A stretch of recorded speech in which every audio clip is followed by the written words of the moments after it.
Boolean algebra next topic is Boolean algebra. Boolean algebra को 1854 में develop किया गया था। बुलियन अलजेब्रा है क्या? ये एक मैथमेटिकल लॉजिक ऑपरेशन है। इसमें कुछ ऑपरेशन को परफॉर्म कर रहे होते हैं जिसके अंदर हम जीरो वन को लिया जाता है। कोई भी डेटा आप कोई भी डेटा आप परफॉर्म करेंगे, चाहे टेक्स्ट हो, चाहे वीडियो, कोई ऑडियो हो, जब आप उसको प्ले कर रहे होते हैं, पुश कर रहे होते हैं, पॉप कर रहे होते हैं, तो वहां पर कुछ ना कुछ मैथमेटिकल ऑपरेशन परफॉर्म हो रहा होता है। और जो आपका डेटा होता है वो केवल जीरो और वन के फॉर्म में हो रहा होता है। वो भले आपको एक वीडियो के फॉर्म में दिख रहा है, ऑडियो के फॉर्म में दिख रहा है, टेक्स्ट के फॉर्म में दिख रहा है।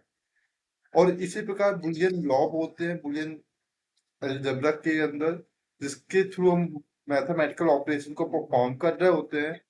इसके अंदर पहला लॉ ए इंटू बी करते हैं। जब ए इंटू बी करते हैं तो वो बी इंटू ए हो जाता है। जैसे कि आप 2 इंटू 4 करो या 4 इंटू 2 करो, आंसर आपको एक ही आएगा। क्या आएगा? 8 आएगा दोनों का आंसर। वैसे होता है आप ए प्लस बी भी करो या बी प्लस ए करो, वो सही होता है, उसका आंसर एक होता है। नेक्स्ट लॉ होता है कि आप ए प्लस बी को ब्रैकेट में करो और बाद में सी को जोड़ लो, क्योंकि एक टाइम में आप एक ही दो ही वर्ड को जोड़ सकते हो। या फिर आप ऐसा कर सकते हो, ए को बाद में जोड़ लो, बी प्लस सी को पहले जोड़ लो। नेक्स्ट ये इंटू के साथ भी होता है। इंटू का भी यही रूल है, पहले ए इंटू बी कर ले, फिर लास्ट में सी को इंटू कर लिया जाए। या फिर ए को लास्ट में कर ले, बी इंटू सी पहले कर लिया जाए। फिर नेक्स्ट लॉ होता है, थर्ड लॉ होता है इंटू प्लस, इंटू और प्लस का लॉ। तो ए बी प्लस सी किया जाए, फिर बाद में ए से इंटू कर दिया जाए, तो क्या होगा? ए ए इंटू बी होगा, ठीक है। फिर प्लस का सैम्बल इधर आ जाएगा, फिर क्या होगा? ए इंटू सी होगा। फिर फोर्थ नंबर पे जो लॉ है वो ये है कि जब भी आप किसी में भी जीरो का इंटू करेंगे तो आपको आंसर जीरो मिलेगा। जब भी आप ए इंटू वन करेंगे तो हमेशा वही आंसर मिलेगा जिससे आप इंटू कर रहे हैं। वन का किसी में भी गुणा करने से वही आंसर मिलता है। ए इंटू ए करने से एक ए बार मिल रहा होता है या ए का स्क्वायर।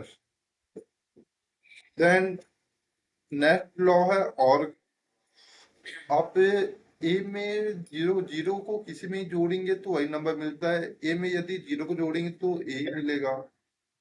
और वन में ए में वन को जोड़ेंगे तो वन ही मिलेगा। ए में ए को जोड़ेंगे तो ए मिलेगा। और ए में ए बार को जोड़ेंगे तो वन मिलेगा। यहाँ पास याद रखिए, यहाँ पास 2 3 4 नहीं होगा, यहाँ पास हमेशा जीरो और वन ही होगा। एक होता है इनवर्स का फॉर्मूला, ए का पार करने पे हमेशा ए ही मिलता है। शॉर्ट डिवीजन कर लेते हैं बुलियन अलजेब्रा का। तो बुलियन अलजेब्रा को 1854 में डेवलप किया जाता है। बुलियन अलजेब्रा एक मैथमेटिकल लॉजिक है जिसके अंदर कुछ ऑपरेशन को परफॉर्म कर रहे होते हैं। वो ऑपरेशन किस फॉर्म में हो रहे होते हैं? जीरो एंड वन के फॉर्म में हो रहे होते हैं।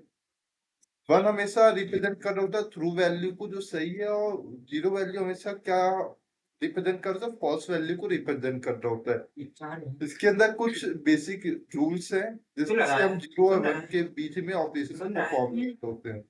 जैसे कि ए इंटू बी करेंगे तो ए बी इंटू ए करें, आंसर एक ही आना है, ठीक है। ए इंटू बी को हम बी इंटू ए भी लिखा जा सकता है, या ए और बी क्या होगा? जीरो और वन ही होगा, जीरो वन के अलावा और कुछ नहीं होगा। सेकंड होगा बी प्लस ए को बी, ए प्लस बी भी लिख सकते हैं। सेकंड है ए प्लस बी पहले सम किया जाए, बाद में सी को जोड़ा जाए। या फिर क्या किया जा सकता है? बी प्लस सी करें फिर ए को करें, इसे एसोसिएटिविटी लॉ कहते हैं। थर्ड में डिस्ट्रीब्यूटिव लॉ होता है। फोर्थ में एंड और एंड इनवर्स लॉ होता है, जो इसके बेसिक लॉ है। अब बुलियन अलजेब्रा के कुछ इंपॉर्टेंट पॉइंट की बात की जाए तो बुलियन अलजेब्रा के अंदर पहला इंपॉर्टेंट पॉइंट है कि ये रिड्यूस कर रहा होता है नंबर्स को, एंड ये एनालाइज एंड सिंप्लीफाई कर रहा होता है डिजिटल सर्किट को। इसके अंदर कॉम्प्लेक्स जो ऑपरेशन है उसको परफॉर्म किया जाता है सिंपल तरीके से। देन इसके अंदर बाइनरी नंबर को लिया जाता है, यानी जीरो और वन को केवल लिया जाता है। अब देखते हैं डी मॉर्गन थ्योरम क्या होता है। डी मॉर्गन थ्योरम क्या होता है? एक फंडामेंटल प्रिंसिपल है किसका, बुलियन अलजेब्रा का। बुलियन अलजेब्रा के अंदर डी मॉर्गन थ्योरम आ रहा होता है, जिसके अंदर मेन दो रूल्स हैं, first rules and second rules, और इसके अंदर एंड और एंड नॉट ऑपरेशन परफॉर्म किए जाते हैं। जैसे ए प्लस बी का बार है तो आप उसको ए का बार इंटू बी का बार लिख सकते हैं, और जैसे ए इंटू बी का बार है तो उसको ए का बार प्लस बी का बार लिख सकते हैं। यानी जब किसी ऑपरेशन पे बार लगा हो सम का, जब वो कोई ऑपरेशन हो वापस बार हो तो इंटू में बदल जाता है, ठीक है, और जब कोई इंटू का ऑपरेशन हो तो वो किसमें बदल जाता है, सम में। ये डी मॉर्गन रूल्स है। और यहाँ पर नोट करने की बात यह है कि जब ए प्लस बी का बार करेंगे तो ए का बार बी का बार हो जाता है, जो आपको पता है, और ए इंटू बी का बार करने पे ए का बार प्लस बी का बार हो जाता है। जब ए का डबल बार होगा तो क्या मिलेगा, वापस ओनली ए ही मिलेगा। देन ए का बार इंटू बी का, ए का ही बार होगा तो वापस ए का बार ही आ जाएगा। बी का बार प्लस ए का बार होगा तो क्या आएगा, नॉर्मल ए का बार प्लस बी का बार लिख सकते हो उसे, जो वही आ जाता है। ए इंटू ए का बार लिखेंगे तो क्या आएगा, जीरो आएगा आंसर, और सी इंटू सी का बार लिखेंगे तो जीरो ही आएगा। तो शॉर्ट डिवीजन करते हैं डिमॉर्गन्स लॉ का। डिमॉर्गन्स लॉ एक थ्योरम है जो फंडामेंटल प्रिंसिपल है किसका, बुलियन अलजेब्रा का। इसके अंदर हम क्या करते हैं, जो लॉजिक ऑपरेशन होते हैं उसके रिलेशनशिप को रिप्रेजेंट कर रहे होते हैं। इसके अंदर एंड और नॉट ऑफ गेट आ रहे होते हैं, इंक्लूड होते हैं। इसके अंदर दो बेसिक फॉर्मूला या रूल्स हैं। पहला रूल्स है ए प्लस बी का जब भी बार होगा तो वो इंटू में बदल जाएगा, ए का बार इंटू बी का बार। और सेकंड रूल्स है जब ए इंटू बी का बार होगा तो किसमें बदल जाएगा, प्लस में, ए का बार प्लस बी का बार। अब एक क्वेश्चन सॉल्व करते हैं बुलियन डी मॉर्गन्स लॉ का। ए प्लस बी का बार सी का बार एक बड़ा बार है, ठीक है, तो देखो ये बार इसके अंदर आ जाएगा, इसको ए का बार लिख देंगे। देन बी के ऊपर डबल बार आ जाएगा, एक छोटा बार है एक बड़ा बार, तो ये लिख दिए, और सी के अंदर एक बार रहेगा। ओके, तो अब देखो यहाँ पास एक बार है तो यहाँ ए का बार लिख दिए ब्रैकेट, बी के ऊपर डबल बार है प्लस सी के ऊपर डबल बार है। तो जब भी हमने एक रूल पढ़ा था, जब भी ए का बार इंटू ए का बार करते हैं तो आंसर क्या आता है, ए आता है। तो यहाँ पास बी में डबल बार है तो यहाँ पास क्या आंसर आ जाएगा, बी आ जाएगा, ठीक है। और यहाँ पर सी का बार आ गया तो इसका आंसर हो गया। इस टाइप से इसके क्वेश्चन बन रहे होते हैं।